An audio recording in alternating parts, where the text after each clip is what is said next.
Hello everyone. Today we shall solve a numerical problem from DC circuits. A 100-volt battery is connected across two resistors in series. A voltmeter having a resistance of 100 kilo ohm is used to measure the voltage across each resistor, and the values are 50 volt and 40 volt respectively. Calculate the true voltage across the smaller resistors. Okay. When you read the question, you might feel that already the potential drops across each resistors are given. So they are like 50 volt and 40 volt. Why do we have to measure the voltage again? But carefully analyze the question. See, they mention a voltmeter having a resistance of 100 kilo ohms is used to measure the voltage across each resistor. So this particular voltmeter with such high resistance also affected the readings. Okay, so let's start solving the question by writing the circuit. Here we are considering two cases. Okay, the first case being voltmeter connected across the first resistor. Let me take it as R1. And the second case, voltmeter will be connected across R2. Okay, so two resistances are in series. A battery of 100 volt is connected across them. We do not know the resistor value, so I'm taking them as R1 and R2. For the first case, let me connect the voltmeter across R1, and the resistance is 100 kilo ohm. Okay, and for the first case, I will take the current to be I1. So what exactly I'm going to do here is, first I will write the equations for potential drop across R1 and R2. We will get an equation from that. Similarly, I'll do for case 2 as well, so that we can get the relationship between R1 and R2. Okay. See, for the first case, the voltmeter reading across R1 is given, that is 50 volt. So what about the potential drop across R2? It has to be 100 minus 50, because we know that whenever resistors are connected in series, the total voltage is equals to the sum of potential drops across each resistances. Okay, so from that I get the potential drop across R2 as 50 volt. So let me write the equation for potential drop across R1. I1 into equivalent resistance of 100 kilo ohm and R1. Okay, so R1 into 100 into 10 to the power 3 divided by R1 plus 100 into 10 to the power 3 is equals to 50 volt. Let me take this one as equation 1. Similarly, the second one, just I1 into R2 equal to 50 volt. Okay. Now, let me try dividing equation 1 by 2. Okay. So, I will get it as R1 into 100 into 10 to the power 3 divided by R2 into R1 plus 100 into 10 to the power 3 is equals to 50 by 50. I will get it as 1. Okay. Let me write the equation. R1 into 100 into 10 to the power 3 equal to R1 R2 plus R2 into 100 into 10 to the power 3. Let me take this one and write again, minus R1 R2 minus R2 into 100 into 10 to the power 3 let me take this one as equation 3. Okay. Now let me write the case 2. So I'm rewriting the circuit. Same R1, R2 and the battery of 100 volt. And now I'm connecting voltmeter across R2. Okay. And in the question they mentioned the reading of voltmeter when it was connected across R2 was 40 volt. So what will be the potential drop across R1? It has to be 100 minus 40 volt and that is 60 volt. Okay. So now I'll write the equations for potential drops across R1 and R2. Yes, before that I have to consider the current. Let me take I2. Okay. So I2 into R1 equal to 60 volt. And next one, I2 into equivalent resistance of 100 kilo ohm and R2. So I will write R2 into 100 to 10 to the power 3 divided by R2 plus 100 into 10 to the power 3 is equals to 40 volt. Okay. Now I'll do 5. Equation 5 by equation 4. I will get it as R2 into 100 into 10 to the power 3 divide by R1 into R2 plus 100 into 10 to the power 3 equal to 40 by 60, 4 by 6, or I will directly write it as 2 by 3. Okay. So now let me rewrite the equation from, let me take this as some equation number 4. So I can write it as 3 into R2 into 100 kilo ohm is equals to 2 R1 R2 plus 2 into, see, 2 R1 R2 plus 2 into R1 into 100 into 10 to the power 3. Let me rewrite this. 2R1 into 100 into 10 to the power 3 plus 2R1 R2 minus 3R2 into 100 into 10 to the power 3. I should have mentioned 10 to the power 3 here. Is equals to 0. Let me take this equation as equation number 7. Okay. Also, I will write this equation number 3 as well.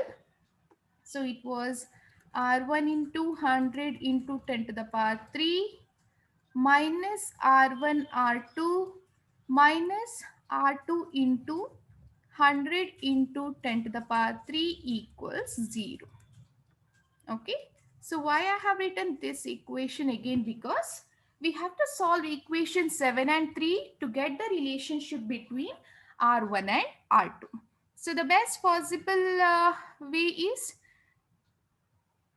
just cancelling this R1 R2 term out. Okay, so that is the best way. So what I'll do, I'll just multiply equation 3 by 2 and then add equation 7 and the newly multiplied equation. Okay, so I will write 7 plus 2 into equation 3. Equation 3. So what I will get? I will get it as 4R1 into 100 into 10 to the power 3 and then 2R1 R2, 2R1 R2 they gets cancelled minus, here it was 3 and 2R2, so I will get it as 5R2 into 100 into 10 to the power 3 is equals to 0. So if I just cancel out the terms, I will get 4R1 equal to 5R2 or R1 equal to 5 by 4 R2. See, now we got the relationship between R1 and R2. Now what I can do? I can just apply this particular relationship in any of the previous equations, either equation 3 or 7, to get the value for one particular resistance. Okay, so I'll just do the same. So R1, instead of R1 in equation 3, I will just write 5 by 4 R2. Okay. So 5 by 4 R2, 100 into 10 to the power 3 minus R1, 5 by 4. Here I have to mention R2, 5 by 4 R2 square minus R2 into 100 into 10 to the power 3 equals 0. Okay, so R2, and we have R2 square term. We can just cancel out any of the R2 here. Let me rewrite the equation again.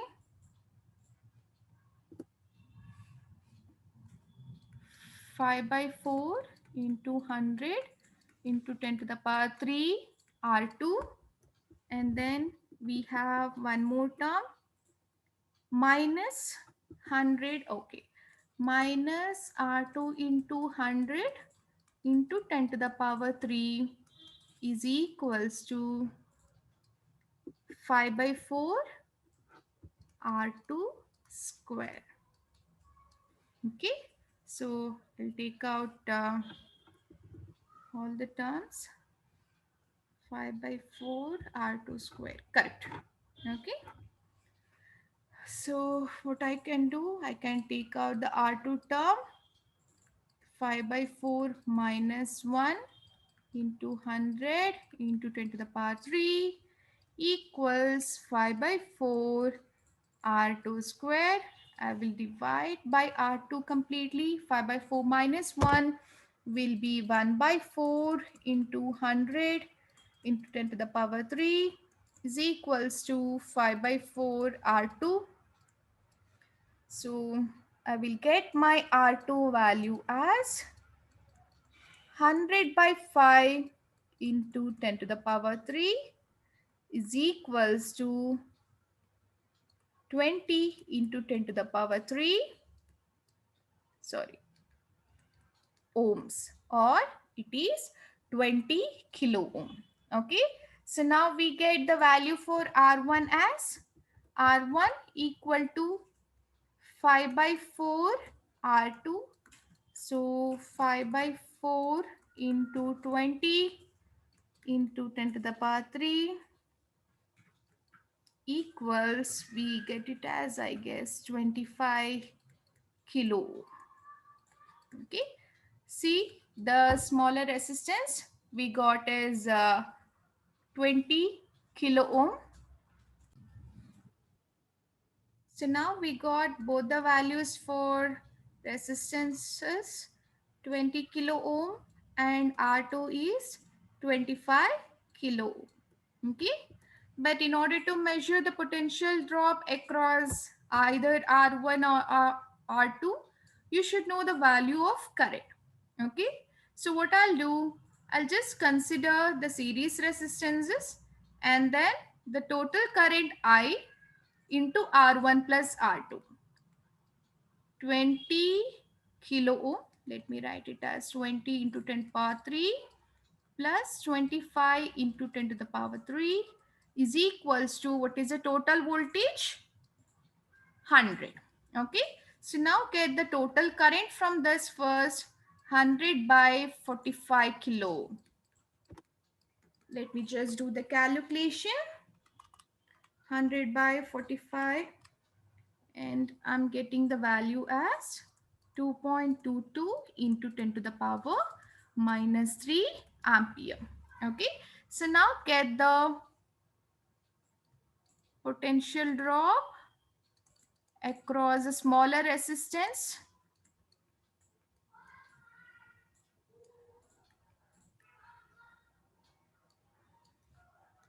across the smaller resistance is R2, and that is given by IR2, and that is nothing but 2.22 into 10 power minus 3 into 20 kilo ohm, and here we get the value as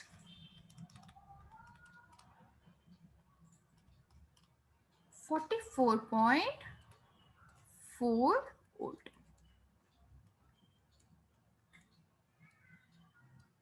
Okay, also let's find the potential drop across R1, though it is not asked in the question. That is equals to IR1 equal to 2.22 into 10 to the power minus 3 into 25 into 10 to the power 3, and that is 55.5 volt. Okay, let me just mention this R2 is the smaller resistance. Okay, so this is how we solve this particular problem. Let me just give you a recap. So what we have done exactly is, we knew that the voltmeter will be connected across one resistor at a time. Okay, so we have taken two cases as there are two resistors. We have tried writing the potential drop equations and then got the relationship between R1 and R2. Substitute the same in one of the equation to get the value of either R1 or R2, and then we have obtained the total current by just using Ohm's law. I into equivalent resistance, R equal to 100 volt. Okay, that's how we got the equations and the current value. Finally, I into R1, we get the voltage across R1, I into R2 to get the voltage across R2. Okay, we will come up with more problems. Thank you.